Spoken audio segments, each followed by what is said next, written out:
O nosso estudo de hoje é a lição 35 do livro Segue-me, tem como título A Graça do Senhor.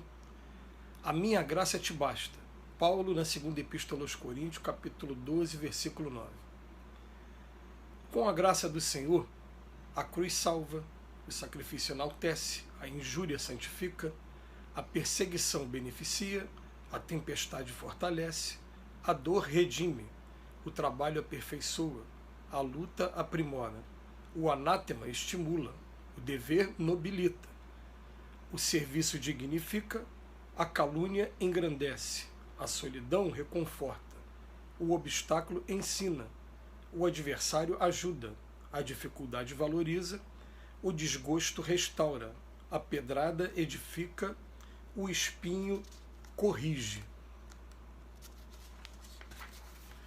A humildade eleva, a cicatriz colabora, a ironia constrói, a incompreensão instrui, o prato limpa, o suor melhora, o desencanto esclarece, a pobreza entesoura, a enfermidade auxilia, a morte liberta. É razoável que muitos homens estejam à procura de dádivas transitórias do mundo, mas que o cristão não ouvide, que o mais sublime dom da vida, a graça do Senhor, base da felicidade real do discípulo fiel, onde quer que se encontre.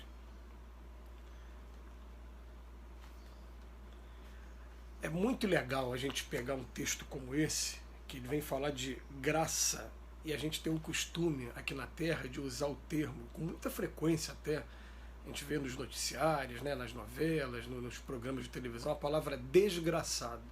O que seria desgraçado? Aquela pessoa que não tem graça, que não é agraciado. E a gente fica pensando assim, para os olhos de Deus, existe alguém desgraçado? Será que o Pai criou alguma criatura para entregar aquela criatura para a perdição? Será que existe isso? Não é flagrantemente contrário ao que Jesus diz que nenhuma das ovelhas se transviará? Que todas as ovelhas, tratando a gente como se fosse, né, fazendo uma comparação com o pastor que está cuidando das ovelhas, ele cuidando de todos nós aqui. Tem uma passagem no Evangelho de Tomé, que não foi o Evangelho canonizado, que quando eu li a primeira vez, eu falei, meu Deus, ele fala assim, eu espalhei o fogo sobre a terra e o vigio até que arda. Vamos lá, gente, o fogo somos nós, porque pega o livro dos Espíritos, o Espírito tem que aparência? É de uma chama, um clarão, uma centelha etérea. Então ele espalhou o fogo sobre a terra e fica vigiando até que esse fogo arda, até que nós possamos evoluir. Mas tudo que está acontecendo ao nosso redor está servindo para o nosso progresso. Tudo, tudo, tudo. Momentos que a gente considera bons, momentos que a gente considera ruins, momentos de dor, tudo está sendo para edificar. Se a gente puder chamar alguma coisa de desgraçado, a gente pode até chamar assim, aquelas atitudes nossas que são contrárias às leis de Deus, essas são atitudes desgraçadas, porque eu estou querendo fugir da graça. A graça está sendo, à minha disposição, está sendo dada o tempo todo, e eu estou fugindo dela, então eu posso até usar essas palavras aí, desgraçado, mas partindo do próprio homem, em atitude de rebeldia às leis de Deus, mas nunca partindo de Deus ou de qualquer coisa que esteja ao nosso redor, porque tudo que está acontecendo, meu Deus, é aquele vizinho difícil, tá? Aquele vizinho difícil está te ensinando a exercitar a paciência e te ensinando também a exercitar a habilidade de você fazer a política de boa vizinhança, ver se você consegue ajudar em alguma coisa. Vai ter vezes que você não vai conseguir ajudar mesmo, mas você vai caber apenas silenciar, fazer suas orações e tentar de maneira indireta e tu está colaborando de alguma maneira. Mas cada vez que a gente fica, é assim mesmo, tem que ser desse jeito, ele é um desgraçado. Não, gente, o que o Emmanuel vem trazer para a gente? Vocês perceberam que nesse texto, ele começa assim, com a graça do Senhor. Ele fala de coisas que são boas, mas fala de coisas que também, entre aspas, para a gente são ruins. Por exemplo, eu vou pegar aqui, ele fala, por exemplo, a cruz salva. Quem é que quer ir para a cruz? Vamos botar aqui. A cruz seria o sacrifício supremo. Você tomar um prego, um parafuso gigante aqui na sua mão, te prendendo numa madeira. as articulações, a dor infernal que deve ser você sentir, né? Ele fala, ó, sacrifício, injúria, perseguição, tempestade, dor. Por acaso alguém ousa falar assim, ah, isso aqui é uma coisa boa, eu quero sacrifício, eu quero injúria, eu quero perseguição. Mas ele está falando, na verdade, são todos graça. Por quê? Porque a cruz salva, o sacrifício enaltece a gente. A gente sabe que as coisas que realmente valem a pena nesse mundo precisam de sacrifício e dedicação. A injúria santifica. É coisa interessante, né? As pessoas começam a injuriar a gente, falar mal da gente o tempo todo. A gente vai ouvindo aquilo, a gente perde muito tempo se defendendo até o dia que a gente fala, peraí, eu não vou mais me defender com palavras, vou me defender com atitudes agora. As pessoas estão falando, tá bom, que seja desse jeito. Eu vou fazer o contrário para mostrar que eu não sou desse jeito. Vai santificar. A perseguição beneficia também. Mas, meu Deus, a perseguição beneficia? Como assim? A gente só está sendo perseguido naquilo que a gente está fazendo de equivocado.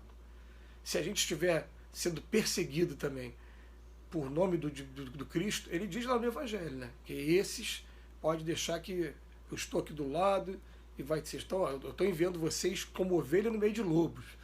Mas vocês estão aí do meu lado, a gente está junto o tempo todo. E ele mostra o tempo todo, são muitos testemunhos aí, o tempo todo sobre isso. Ele fala, tempestade fortalece, no momento de tempestade que a gente sabe quem é quem mesmo. A dor redime.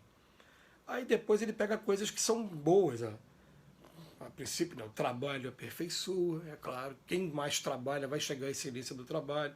A luta aprimora. Quanto mais eu encaro o desafio, mais preparado eu fico. E tem hora que a gente vê um problema pela frente e fala, já resolvi problemas muito piores que esse. Então vamos com calma, vamos devagar. Né? O anátema estimula. Toda vez que a gente tem um anátema, aquela contradição, né, estimula a gente a continuar. O dever nobilita. Né? O serviço dignifica. Então, a gente tem que realmente fazer um esforço para entender essas dádivas de Deus, esses exercícios que são feitos com a gente o tempo todo, que são todos eles graças. Todos eles graças. Mais uma vez, a única coisa que a gente vai arriscar dizer que seria desgraçado, fora da graça, seria você remar contra isso, você ficar blasfemando contra Deus, você em atitude de rebeldia, você adiar o aprendizado que você tem que passar.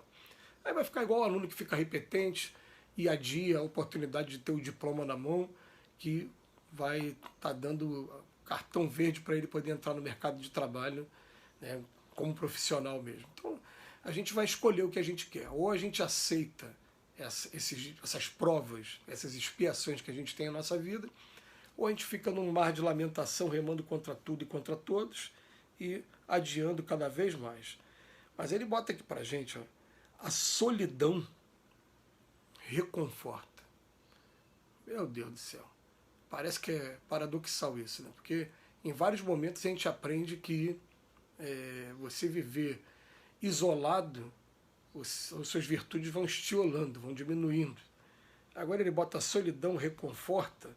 A solidão reconforta por quê? São momentos que a gente precisa estar se isolando de tudo, como Jesus fazia todo santo dia, em que ele se recolhia para fazer suas orações, suas sintonias com Cristos igual a ele.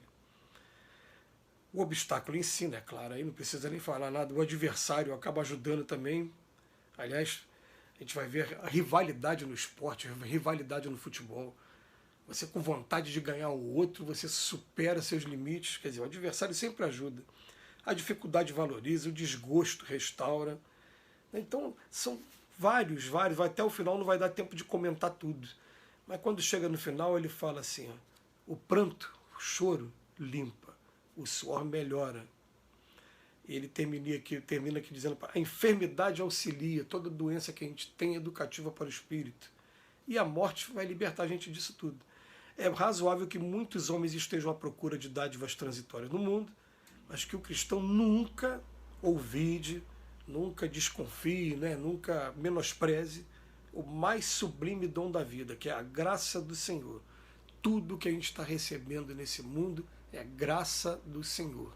E a gente vai ter um dia que a gente vai olhar para trás e falar, meu Deus, se não fosse essa dificuldade que eu passei, eu não estaria pronto hoje para a vida. Que Jesus os abençoe hoje e sempre.